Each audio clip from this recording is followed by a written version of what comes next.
청취자님, 혹시 그 이유 없이 머리가 짙은 안개에 갇힌 것처럼 막 멍해지는 브레인 포그 겪어보신 적 있으신가요? 아, 그거 현대인들 정말 많이 겪는 증상이죠. 네네. 아니면 스트레스 받을 때마다 명치 끝이 꽉 막히면서 소화가 안 되고 밤에는 알 수 없는 불안감에 막 뒤척이신 적은 없는지 묻고 싶네요. 보통 우리는 그런 증상들이 오면 두통에는 진통제 먹고 소화 안 되면 소화제 찾고 다 따로 대처하잖아요. 익숙하니까요. 그렇죠. 저도 병원 가면 증상별로 약을 따로 받아오거든요. 그런데 만약에 우리가 서로 전혀 다른 병이라고 생각했던 이 증상들이 사실은 몸속 깊은 곳에 고여있는 탁한 물이라는 단 하나의 원인에서 비롯되었다면 어떨까요? 와, 탁한 물이요? 네. 오늘 저희의 심층 탐구 자료가 바로 이 흥미로운 질문에서 출발합니다. 전문가님, 오늘 다룰 자료가 어떤 내용인지 간략히 짚어주시죠. 네. 오늘 살펴볼 문헌들은 이 모든 현상을 하나로 관통하는 고대 의학의 핵심적인 병리 개념을 다루고 있습니다. 바로 담 그리고 담음이라는 건데요. 담이요? 그 목에 끓는 가래 말하는 거 아닌가요? 아, 단순히 가래를 넘어서는 개념입니다. 이것이 현대의학에서 말하는 자율신경계 불균형이나 림프순환 저하 그리고 만성염증이랑 어떻게 연결되는지 그 기전을 설명하는 수십 개의 처방과 약재들이 다루에 담겨 있죠. 아하, 그렇군요.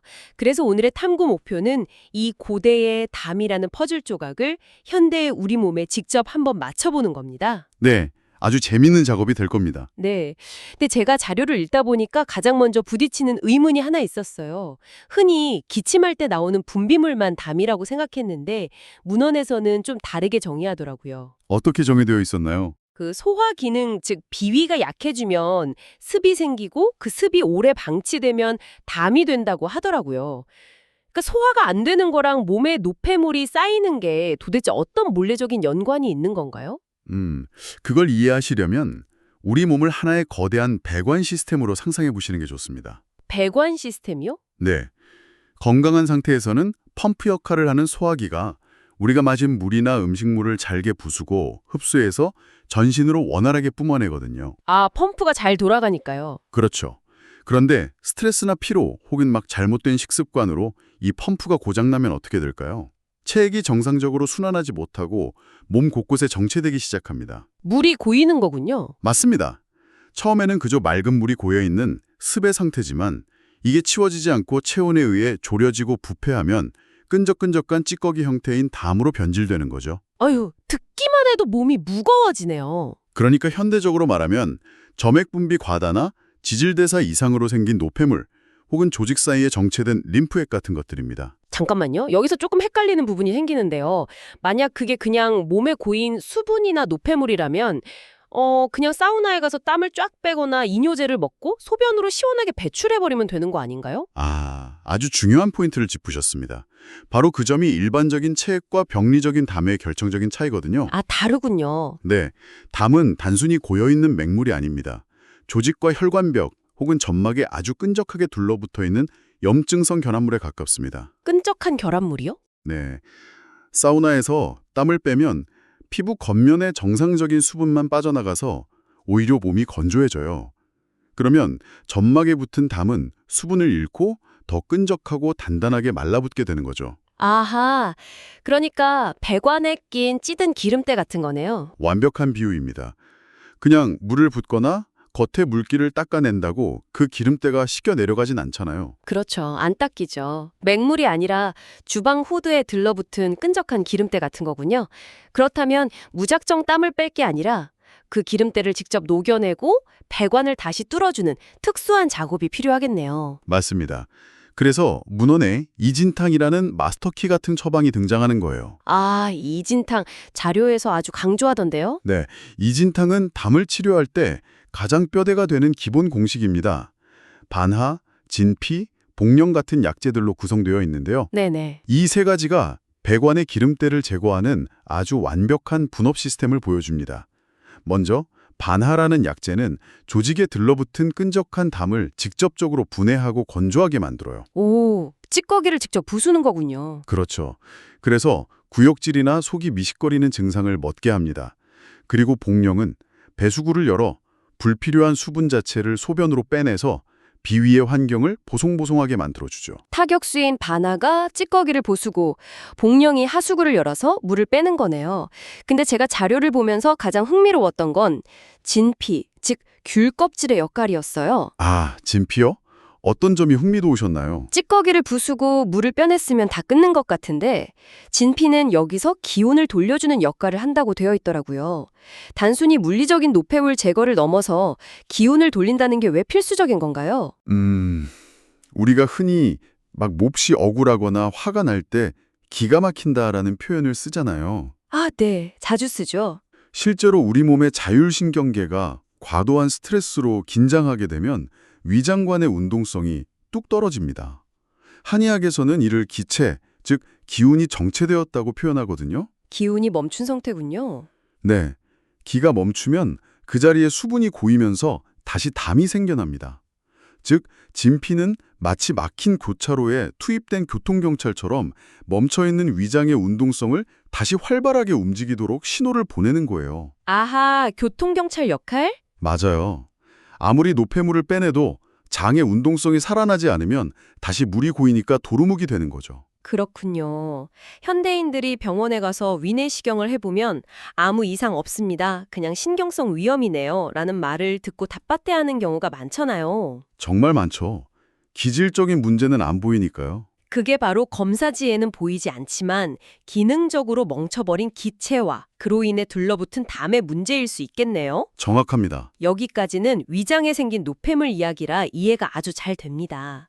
근데 이 찌꺼기가 도대체 제 머리와는 무슨 상관이 있는 거죠? 위장의 기름때가 어떻게 브레인포그나 어지럼증을 유발하는 건지 그 물리적인 이동 경로가 참 궁금합니다. 그 과정을 설명하는 고대의학에 아주 탁월한 개념이 있습니다. 바로 청규라는 건데요. 창규요? 네. 우리 머리에는 눈, 코, 귀처럼 맑은 기운이 소통해야 하는 창문들이 있다고 본 겁니다. 아, 얼굴에 있는 구멍들이 창문이군요. 그렇죠. 그런데 위장에 담이라는 탁한 물이 쌓이면 이 끈적한 기운이 열을 받아 아지랑이처럼 위로 막 솟구쳐 오릅니다. 헉, 위로 올라가나요? 네. 그 탁한 기운이 뇌의 맑은 창문들을 뿌옇게 덮어버리는 현상, 그것이 바로 브레인 포그와 극심한 어지럼증의 실체라고 설명하죠. 와, 머릿속 맑은 창문에 끈적한 김이 서려버린다는 비유가 진짜 확 와닿네요. 청취자님들도 상상이 되실 텐데요. 현대 직장인들 떠올려 보면요. 아침에 머리가 멍하고 안 돌아가니까 잠 깨겠다고 얼음이 가득 든 아이스 아메리카노를 서너 잔씩 막 들이켰잖아요. 아, 네. 아주 흔한 풍경이죠. 근데 고대 병리적 관점에서 보면 이미 고장나서 펌프질도 못하는 차가운 위장에 얼음물을 들이부어서 오히려 습과 담을 무한 생성하고 그게 다시 머리로 올라가 창문을 더 뿌옇게 만드는 완전 최악의 악순환을 돌리고 있는 거네요. 아주 예리한 통찰이십니다. 차가운 음료는 비위의 온도를 낮춰서 소화효소 활성도를 떨어뜨리고 결국 브레인 포그를 더욱 악화시키거든요. 커피 당장 줄여야겠어요. 네, 이런 상황에서 머리에 창문이 닫힌 듯 멍하고 어지러울 때 투입되는 처방이 바나백출 천마탕입니다. 아, 이름이 좀 기네요. 네, 바나의 백출과 천마가 더해진 건데요. 비위를 따뜻하고 강력하게 건조해주는 백출, 그리고 뇌신경계의 비정상적인 흥분과 어지러움을 가라앉히는 천마가 결합해서 위에서 올라오는 탁한 기운을 차단하고 머리의 창문을 닦아내는 기전을 갖추고 있죠. 와, 물리적인 찌꺼기가 뇌로 올라가는 것까지도 놀라운데 저는 이 자료 보면서 제일 충격적이었던 게 마음에 관한 부분이었어요. 아, 마음이요? 어떤 문장이었죠? 그 담이 마음에 있으면 불안과 불면이 된다 이렇게 적혀 있더라고요. 사실 우리가 불안장애가 있거나 밤에 잠을 못 자면 당연히 뇌의 화학적 불균형이거나 심리적인 스트레스라고 생각해서 신경정신과를 먼저 찾잖아요. 그렇죠. 보통은 심리적인 문제로 보죠. 그런데 고대인들은 위장에 담을 키워야 마음이 편해진다고 본 거잖아요. 이게 현대 과학으로도 설명이 되는 이야기인가요? 아, 이 대목에서 우리는 고대의학의 직관에 감탄할 수밖에 없습니다. 최근 현대의학에서 가장 뜨거운 화두 중 하나가 바로 장-뇌-축 이론이거든요. 장-뇌축이요? gut-brain axis 말하시는 건가요? 맞습니다. 우리의 장과 뇌는 미주신경이라는 거대한 고속도로로 직접 연결되어 있어요. 게다가 행복 호르몬이라 불리는 세로토닌의 90% 이상이 뇌가 아니라 장에서 만들어집니다. 세상에! 90%나요? 장에서요? 네, 놀랍죠. 즉, 장내 환경이 부패하고 염증성 노폐물인 담이 쌓여서 유해균이 득세하면 그 염증 신호가 고스란히 고속도로를 타고 뇌로 전달됩니다. 그래서 뇌신경을 과흥분시키고 불안, 초조, 불면증을 유발한다는 게 과학적으로 증명되고 있죠. 와, 그러니까 마음이 불안한 게 내 멘탈이 약해서가 아니라 내 위장관의 생태계가 무너져서 뇌로 끊임없이 경고 알람을 보내고 있는 상태일 수 있다는 거네요. 정확합니다. 그럼 문헌에 나오는 온담탁이라는 처방이 바로 그 경고 알람을 끄는 역할을 하겠군요. 네, 온담탕에는 꽉 막힌 기운을 강하게 깨트리는 지실과 뇌로 솟구치는 염증성 열을 서늘하게 식혀주는 주결하는 대나무 껍질이 들어갑니다. 아, 대나무 껍질이 들어가는군요. 네, 위장을 청소해서 장내 환경을 안정시키고 그로 인해 자율신경계가 릴렉스되면서 스스로 수면의 사이클을 회복하게 돕는 아주 철저한 원인 치료의 접근인 셈이죠. 야, 이쯤 되니 궁금해지는 게 있습니다. 지금까지 설명해 주신 걸 들어보면 몸속에 끈적한 물이 차오르고 고이는 게 담이잖아요. 네, 그렇죠. 그러면 이 담은 무조건 축축하고 물기가 많은 상태여야만 하는 건가요? 만약 평소에 물도 잘 안 마시고 몸이 바싹 말라 있는 건조한 사람에게도 이런 찌꺼기가 생길 수 있나요? 와, 아주 예리한 질문입니다. 흔히 가래나 담이라고 하면 막 질척거리는 액체만 생각하기 쉬운데요. 네, 보통 그렇게 생각하죠. 문헌은 담의 성질을 온도와 질감에 따라 아주 정교하게 분류하고 있습니다. 그 중에서도 방금 말씀하신 바싹 마른 상태, 즉 조담이라는 개념이 현대인들에게 굉장히 중요해요. 조담이요? 마를 쪼자를 쓰는 건가요? 맞습니다. 조직의 진액, 즉 정상적인 윤활유가 완전히 말라붙어버려서 기관지나 점막에 마른 가래가 딱지처럼 붙어있는 상태를 말하죠. 아, 제 생각엔 이게 딱 그 바닥에 눌어붙은 바싹 마른 스펀지 같아요. 오, 어떤 의미죠? 설거지할 때 바닥에 완전히 말라붙은 스펀지를 막 무리해서 힘으로 뜯어내려고 하면 스펀지도 찢어지고 바닥도 상하잖아요. 아, 그렇죠. 상처가 나죠. 오히려 거기에 물을 충분히 적셔서 부드럽게 윤택해질 때까지 기다렸다가 떼어내야 하잖아요. 조담의 치료도 이와 같은 원리인가요? 와, 정말 완벽한 예입니다. 만약 마른 가래가 안 뱉어진다고 해서 일반적인 진액어담제나 바나처럼 수분을 말려버리는 약제를 투입하면 어떻게 될까요? 아, 점막이 찢어지듯 아프겠네요. 맞아요. 점막은 상처 입고 염증은 더 심해집니다. 그래서 조담에는 페모가루산이라는 완전히 다른 방향의 처방을 사용합니다. 물을 적셔주는 방식이군요. 네, 페모와 천화분 같은 약제들은 가래를 억지로 사기는 것이 아니라 호흡기 점막에 물을 주고 진액을 보충해서 끈적한 담을 촉촉하게 불려 스스로 떨어져 나오게 만듭니다. 와, 이건 현대호흡기 치료에도 굉장히 시사하는 바가 크네요. 기침이 나고 이물감이 느껴진다고 무조건 가래를 말리거나 억제하는 게 능사가 아니라 점막의 생태계가 건조한지 축축한지를 먼저 파악해야 한다는 거잖아요. 맞습니다. 그게 핵심이죠. 이런 생태계 복원이라는 관점은 자료 후반부에 나오는 특정 환자들을 위한 맞춤형 처방에서도 아주 강하게 드러나더라고요. 저는 특히 기침이 오래가는 사람들을 위한 처방이 눈에 띄었습니다. 지수산 말씀이시군요. 네, 우리 주변에 꼭 그런 분들 있잖아요. 감기에 걸린 건 막 한 달 전인데 바이러스는 다 나았다고 하면서 겨울 내내 마른 기침을 달고 사시는 분들요. 네, 그런 만성기침 환자들에게 고대 의학은 지수산이라는 해답을 제시합니다. 바이러스라는 외부의 도둑은 이미 떠났는데 도둑이 들고 나는 과정에서 호흡기 점막이라는 창문이 부서져 버린 상태인 거죠. 아, 창문이 부서졌다는 표현이 딱이네요. 네, 그래서 찬 공기만 스쳐도 기침이 터져 나옵니다. 이때 기침 중추를 억누르는 약을 쓰는 게 아니라 길경, 그러니까 도라지나 자완 같은 약재를 써서 손상된 점막을 보수하고 호흡기의 예민도를 부드럽게 낮춰줍니다. 도둑을 쫓는 게 아니라 부서진 창문을 고치는 데 집중한다. 도둑이 이미 도망갔는데 계속 경찰만 부르고 있을 게 아니라 창문을 고친다. 정말 와닿는 비유네요. 네, 아주 섬세한 접근이죠. 그리고 제가 또 하나 감탄했던 건 노인분들을 위한 처방인 삼자 양친탕이었습니다. 아, 삼자 양친탕. 아주 우아한 처방이죠. 노인분들은 보통 소화도 안 되고 가래도 끓고 기침도 하고 막 증상이 아주 복합적이잖아요. 현대의학이라면 위장약에 거담제에 기침약 등등 알약 개수가 10개가 훌쩍 넘어갈 텐데 이 처방은 놀랍게도 단 3가지 씨앗으로만 구성되어 있더라고요. 네, 맞습니다. 자소자, 백계자, 나복자라는 3가지 씨앗입니다. 사실 노인 환자들은 생명력 자체가 저하되어 있기 때문에 강하고 무거운 약제를 쓰면 오히려 기력을 더 소모하게 됩니다. 아, 약을 이겨내지 못하시는군요. 그렇죠. 그래서 이 처방은 아주 가볍고 부드러운 씨앗들을 이용해 정밀 타격을 합니다. 자소자는 솟구치는 기침을 가라앉히고 백계자는 흉부에 찬 가래를 흩어주며 나복자, 즉 무씨앗은 체한 음식을 소화시켜 위장을 비워주죠. 와, 최소한의 개입으로 최대한의 도미노 효과를 노리는 거군요. 무거운 약으로 융단 폭격을 하는 게 아니라 딱 필요한 곳에 톱니바퀴 3개만 부드럽게 돌려주는 느낌이라서 이게 의학이라기보다는 예술에 가깝다는 생각마저 듭니다. 고대 의학의 지혜가 빛나는 부분이죠. 네.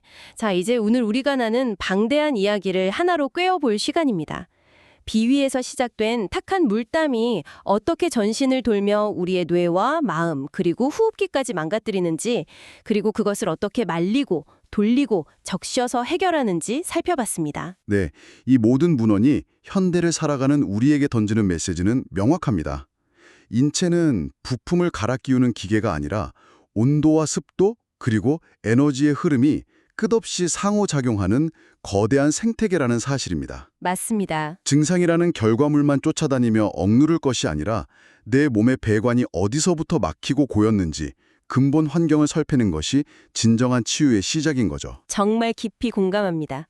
청취자님, 아마 오늘 이 깊은 탐구의 여정을 함께 하신 이후로는 내 몸이 보내는 사소한 신호들을 완전히 다른 시각으로 바라보게 되실 겁니다. 네, 분명히 그러실 거예요. 아침에 눈을 떴을 때 피곤하고 머리가 무거운 브레인 포그가 느껴진다면 단지 아, 요즘 피곤해서 그래라고 치부하며 습관적으로 커피를 막 들이키지 마세요. 어쩌면 그 순간 내 소화기가 지치고 차가워져서 만들어낸 탁한 물이 뇌로 올라가 제발 환경을 바꿔달라고 소리 없는 비명을 지르고 있는 것일지도 모릅니다. 맞습니다. 마지막으로 여러분 스스로 탐구해 볼 수 있는 도발적인 질문을 하나 던지며 마무리하겠습니다. 오늘 문헌이 증명하듯 몸속에 쌓인 병리적 노폐물은 우리의 뇌신경과 감정에 직접적인 타격을 입힙니다. 그렇다면 극심한 경쟁 속에서 육체적 노동보다 정신적 스트레스가 훨씬 크고 번아웃과 신경계 질환이 전염병처럼 번지고 있는 이 현대사회에서 우리가 겪는 수많은 원인 모를 불안과 우울감 중 과연 몇 %나 순수한 뇌의 문제일까요? 정말 깊이 생각해 볼 문제네요. 어쩌면 우리는 눈에 보이지 않는 마음의 병을 고치기 위해 심리 상담을 예약하기 전에 가장 먼저 우리의 위장관에 고인 탁한 물부터 깨끗하게 비워내야 하는 것은 아닐까요? 내 위장과 마음의 연결고리에 대해 한번 깊이 생각해 보시길 바라며 오늘의 탐구는 여기서 마치겠습니다. 함께 해주셔서 감사합니다.